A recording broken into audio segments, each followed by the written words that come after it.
Okay, hello everybody. This is Caitlin with Mr. Ron LeGrand for another Ask Ron. How you doing today, Ron? I am outstanding. Outstanding. Well, we have a lot of good questions for you from... I'll determine whether they're good or not. Okay, so our first one is from Joseph W. McBride. Okay, we might want to tell our audience here that I don't even read these questions before you lay them on me, so I'm always shooting from the cuff here. He is. All right. Joseph is from Pennsylvania. Okay. He says, hey Ron, need to get rid of a duplex. Mm-hmm. What are the pros and cons of seller financing? How can I protect myself? Well, the easiest way is to sell it with seller financing. I can give you a list here if you want to write them down, Joseph.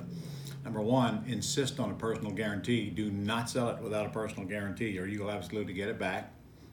Number two, I usually use a 10% after 5-day late penalty. Number three, make sure the due on sale clause is in the note. Your attorney will put it in there most likely anyway. Number four, let me think about number four here. Oh, make sure you check out your buyer a little bit. The down payment will override credit issues, I can tell you that right now. But I'd still want to know who I'm dealing with. I would use screenthetenant.com for that. Screen the Tenant. That's the same people that clean up credit, but also for $50 will create you a nice package to determine whether you want this buyer or not. Again, credit would not be my issue.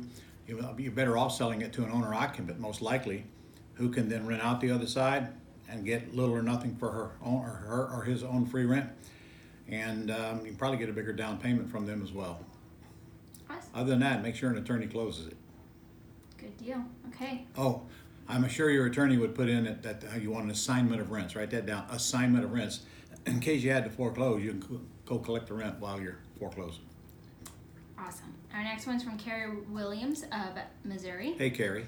If I buy a property with owner financing contract for deed and it has a clause that I cannot lease or sublet the property, can I sell with owner financing and install a tenant buyer? I would not buy it on land contract for deed and have that clause in there. I'll tell you that right now. Your attorney's the one that should be preparing the contract for deed, and there's no reason for that clause to be in there. If the seller insists on it, I'd tell them that would be a deal killer for me. What am I going to do with this property? I'm putting a tenant in. If you want to limit me from doing that, I don't want the house. It's that simple. So if your attorney prepares the contract for deed, there will be no such clause. If I were you, I'd tell him to make sure there's no late penalty in it either. That way you won't have one. And also no due on sale clause. If you don't tell him differently, then he'll add a due on sale clause because it's customary. That means if you buy it with seller financing, you can't sell it with seller financing. You can, but the seller can call a loan due. They're probably way more prone to do that than a bank is. But if you buy it on a contract for deed, the only way you can sell it is on a wraparound contract for deed. Contract for deed means you don't get the deed today. You don't get the deed till you pay it off. You can sell it on a contract for deed, but you can't deliver a deed that you don't have. So if you sell it to a buyer and the buyer wants to cash out, great, but then the seller is obligated to deed it to you, and then you can deed it to your buyer. Instead of a contract for deed, if I were you, I'd try to buy it on a wraparound mortgage or a wraparound deed of trust, whichever one is used in Missouri. Then you actually get the deed now, and they get back a note and mortgage. Awesome. Next one's from Thomas Digiovanni of Michigan. Yep. When we are putting a home under contract to wholesale and assign/sell the contract, do we need to do a title search to make sure there's a clean title? As soon as the ink dries on any kind of contract, your next step is to do a title search. You don't have to buy a title policy, but you got to do a title search. You should do that to make sure that you can sell it to the next guy, because they're certainly going to do a title search and probably buy a title policy. So just get ahead of the game. I always ordered a title search from my title company, and then I steer my buyer to my title company, and they can convert that search to a policy, and then it wouldn't cost you anything. It shouldn't cost you more than $50 to $150 anyway, just for a search. Okay. Next one's from Keith Barrand of New Jersey. Keith? I want to create an LLC to be jointly owned by my 2 grandchildren, CESAs. In New Jersey... CSAs, you mean? That stands for Coverdale, CESAs? CESA? Yes, CESAs. That's Coverdale Educational Savings Account, if you guys don't know. So that's two educational IRAs for his children. In New Jersey, a manager has to be stipulated in the operating agreement. Yes. It is not stipulated... And in every other state, yes. It is not stipulated in the articles of formation. I wanted to use the operating agreement on the Gold Club, but it has to be edited 2 members instead of 1, and also ask for the names of the owners. Are the children at age 9 and 11 the owners? No, their IRAs would be. Regardless of what age they are, they wouldn't be the owners. Their CESAs would be the owner. And by the way, if your IRA is not involved with that, you better check with your custodian on that. Whether you can be the manager of that LLC or not, if you're going to have it jointly owned by your child's CESAs and you. I do know this. If it's owned by you, you can get compensated. But if it's owned partly by your IRA, you cannot get compensated in any way, shape, or form for the activities of your IRA. You better get help from your custodian and make sure it's very, very clear what you're asking them. And the first question will be, can I put 2 child's CESAs and myself as the owners of an LLC? And I know you can, but make sure you understand the dangers. Then, my next question would be, why don't your IRA be partners with your kids' CESAs? Because I think that makes more sense. Then you can treat the whole thing as such as IRA-owned property, which means you technically, legally can manage it. But I can tell you right now, if you're using Quest, they won't let you manage it because it's too easy for you to do self-dealing. That means you control a bank account. And boy, if you write yourself a check for $10, you violated the IRS rules and could wipe out this whole thing and make a big mess. So you need to have a conversation with your custodian on that one. Okay. Our next one's from Greg Harris of California. Hey, Greg. I understand we can't personally fund the LLC bank account, but what about the initial LLC establishment related fees, including virtual office costs that must be paid prior to the LLC bank account? Greg, I don't understand. You did not mention whether this was an IRA bank account or not. If it's not an IRA LLC, you can fund it anywhere you want to fund it. You can rob your piggy bank and fund it. But if it's an IRA-owned LLC, well then you cannot fund it. Your IRA must fund it, but you can fund your IRA. So I need a little bit more clarity on the question here. Okay. His next question, it says that in most cases, will the Roth/LLC manager... Therefore, now we know it was an IRA-funded LLC. Okay, go back to the first question. Now I can answer it. Okay. So the first question was about the personally funded, the LLC account. No, you cannot put one dime in that LLC from your personal pocket for expenses or for anything else. In fact, you can't even use your credit card to go on the state and pay the fee to open the LLC. You need to use somebody else's credit card and pay them back when you get money in the LLC. Just be very clear.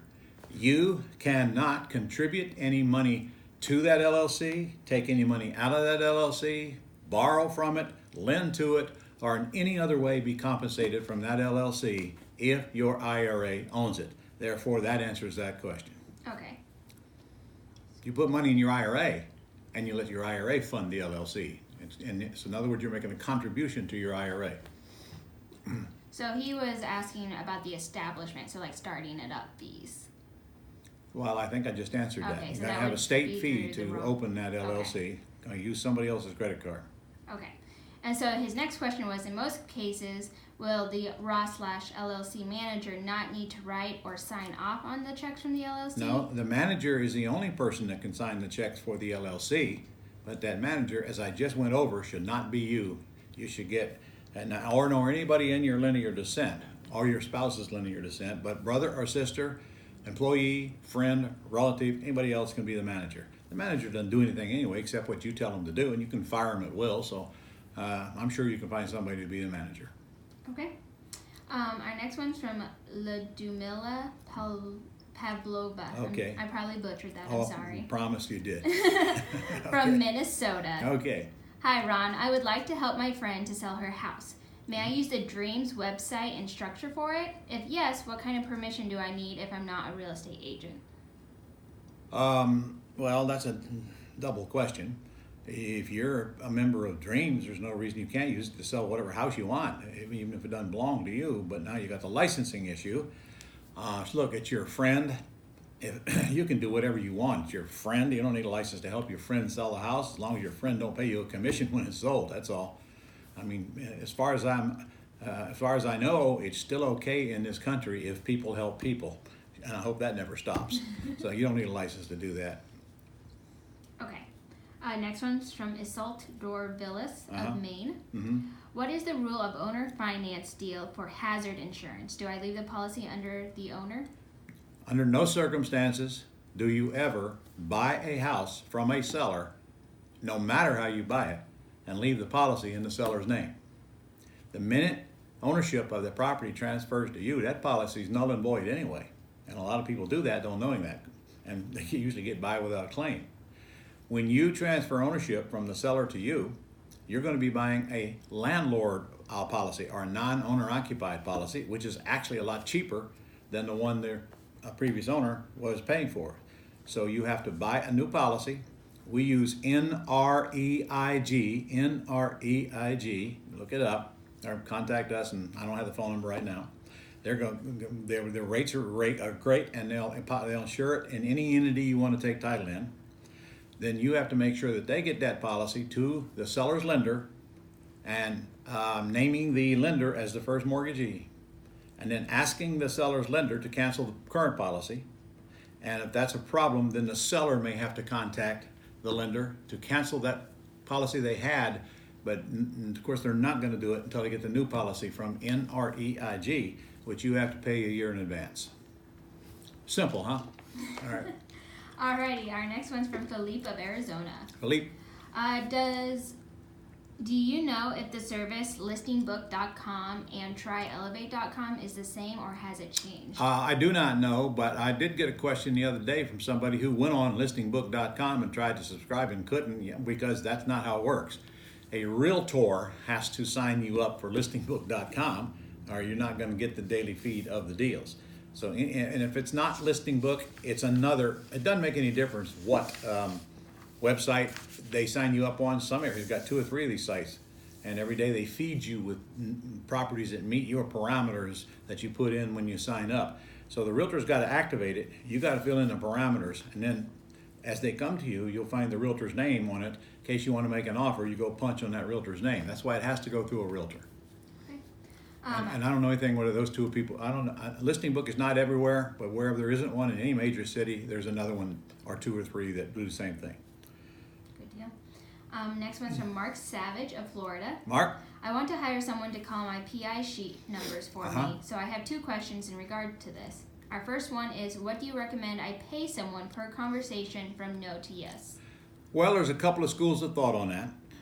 Number one, and we're doing this right now as I sit here, we're looking for someone who does part-time personal assistant type stuff, and of course their main function will be to call the sellers, and I'll call the PI sheets after our VAs call them, and get to the conclusions of the questions that we need answered, which you probably know are just the big 3, the $1 million questions, and that can go to the no script as well and get back to the big 3 we need to determine to go visit it.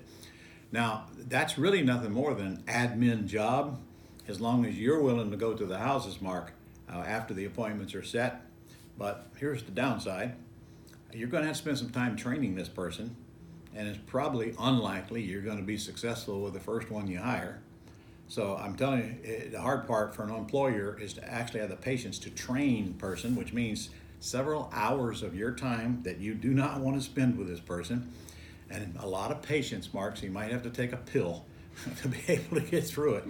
And you'll quickly know whether this person's going to be able to handle that part of the job or not. And honestly, if you hand them a script early on and they just fumble and bumble and can't read a script, or they're afraid of their own shadow, they're just not the right person for the job anyway. So screening up front will go a long ways toward this end.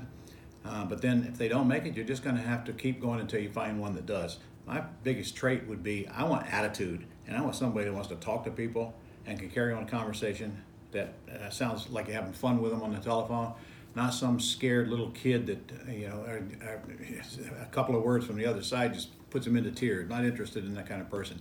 However, when you do hire them now, if you're going to give them other duties, then you're going to have to make sure that they understand the primary duty is making sure those sellers are called every single day until there are no more to call. Because I can tell you for sure, if you have them call sellers and give them other stuff to do, the other stuff will come first, sellers will come last, and it must be just the opposite of that. So I hope that helped not only you, but everybody else listening. Now so you asked me how much to pay them. How much would you pay an administrative assistant? How much would you pay an admin person of any type? Honestly, it's not a high paid job. On the other hand, I don't care what I pay them. If they get that job done, they're worth their weight in gold. Add that to the other stuff you're going to have them do. And honestly, there's nothing wrong with you giving them a bonus every time you buy a house too. So in other words, they could start at a salary if you want to put them on payroll, and then bonus them every time we get a house done. And that could be anything you want to give them, from $250 to $2,000, up to you. So they hopefully I'd want them to make most of their money by calling the sellers, because I want them incentivized to do it. But you're going to have to pay them on a weekly salary, and they are an employee, sir. So don't try to call them 1099. It won't work. If you just tell them how to do their job, they are an employee. So when you start this process, make sure you got payroll, all that stuff that goes along with having an employee. That doesn't mean they have to work in your office, but if you have an office, that's exactly where I'd want them to work. I can tell you, all of you, that I've tried to hire several acquisitionists in the last year or so, and if I don't bring them into my office and work with them every day, it just does not work out. So if you don't have an office, they're working from your house, then you're going to have to work with them very closely from their house. And then make sure all the lead sheets you give them, make sure you get a report back on exactly what happened to every single one of those lead sheets, so you'll know that they're getting called. And also, I would record some calls up front, practice calls, before they get on the phone live. I'd critique the calls, send them the critiques, and work with them, because the biggest job is to work with them to handle that call. If they can crack that code, you got a winner. And I'm telling you, it doesn't matter what you pay them. But as I said, you'll be lucky if you get the first one to be your ongoing one. Boy, that was a long answer. Yeah, that was a good one. Yeah, but that was a good question that we get a lot, and a lot of people need answered. His second question to that was, do you have an example Craigslist ad somewhere in the Gold Club, or could you whip one up right now? For what? Oh, hiring this person? I think so. Okay. Do you have Marc's email address? Can we get it? Yeah, okay. Yep. Marc, Caitlin right now is fulfilling my promise to email the one we're using as we sit here right now. And now everybody else is going to want one as well, I guess. Okay? But you understand, we haven't tested these things yet. So we're trying to go for an admin person like I just described. Simultaneously, we're going for a full-fledged acquisitionist. We'll see which one comes through the best and the fastest, but it hasn't been tested yet. So, but Caitlin will get both of them and email them to you. You make your own decisions. Sounds good. Okay, we're almost done. Our next one's from Jake Kuhl of North Dakota. Okay. If I take a property subject to, but the HOA does not allow a sublease, can I sell on owner financing Yes. to get the... No HOA can stop you from selling your house with owner financing. Okay. His next question was, living close to an Air Force base, I would not want to lease option to an airman, knowing that they could be stationed elsewhere in the world and have a break in the agreement, correct? Are they protected class of citizen? They are, but I wouldn't worry about that. The good news is you don't have to worry about them tearing up your property or not paying your rent. All you got to do is go tell their CO and see how fast you get your rent. A lot of advantages to leasing to the military. For crying out, they're keeping you alive. Why wouldn't you lease to them? I'd be glad to lease to them. And if they get transferred, they get transferred. Yes, they can break the lease if they get transferred. So what? So everybody could break the lease. But that doesn't mean that I would not require a big non-refundable option deposit from them. I'll tell you that right now. If they don't give me a bunch of money, they're out getting my house, whether they're in the military or not. Good deal. Okay, our last question is from Jason Collins of California. And one more thing on that last one. You make sure your attorney knows that this person is in the military now, because there might be special documents relating to their rights for being in the military. Okay? Jason asked, do you have a sample letter that you send to your closing attorney when you are ready to close on a property? I couldn't find one on the Gold Club site. No, but first of all, you don't tell me how we're closing. It ain't really much of a letter. All I do is, let's say I'm putting a lease option tenant buyer in a house. I just tell the attorney, I've agreed to put this tenant buyer in the house, name, here's how much they've given me, here's how much they owe me, here's the purchase price, here's when the payment starts, here's the payment amount. Now all the attorney does is fill in the blanks. And of course, if this is your first one, you've got to send them my lease option agreement, and you should have your attorney look at it ahead of time a little. Send them in, and then he just fills in the blanks, and he don't even do that. His legal aid does that. So there's not much to tell him except how to fill in the blanks. And when you think about it, your purchase and sale agreement is the same thing. Let's say you're buying with owner financing. You just send him a copy of the purchase and sale agreement. And if you look at paragraph 2B, if you're buying it with terms, paragraph 2B is the one that outlines how he fills in the blanks on the note mortgage from your land trust back to the seller. So that's all you got to do is, here, this couple is buying my house. Here's their names. Here's the information you need to fill in the blanks. And he'll tell you very quickly if he needs other information, and he likely will. It's not complicated at all. It's really, you can even do it on the phone if you wanted to. Okay, that was our last one. All right. Well, golly, guys, here we are in the middle of the year. Well, listen, I got an upcoming business management boot camp here in June. I sure hope you've registered, because if you haven't, you should. Listen, this is a very important boot camp for you.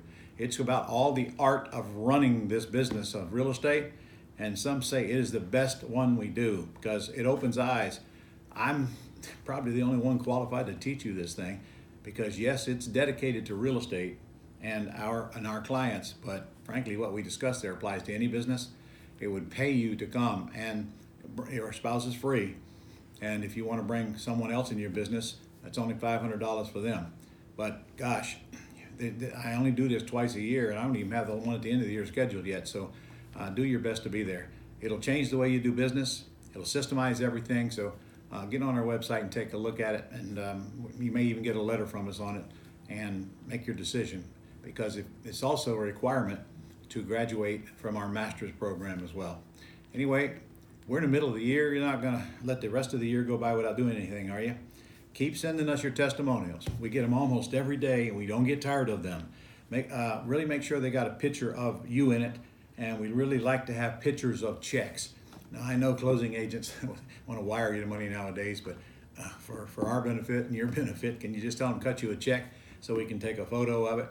And also remind you, as you do these deals, you got to keep yourself a book. Keep yourself a logbook. Pictures of the house, if it's a renovation before and after, the details in it that you would want to go back and recap later. I don't know if you're ever going to need this book or anything, but I wished I'd have done it. I didn't think of it, took years into it, but this is going to be a great book for you to look back on after a few years, and might be a credibility book sometime. Maybe somebody wants to actually see what you do. So anyway, I'll see you next week, same time, same channel. Go get some deals.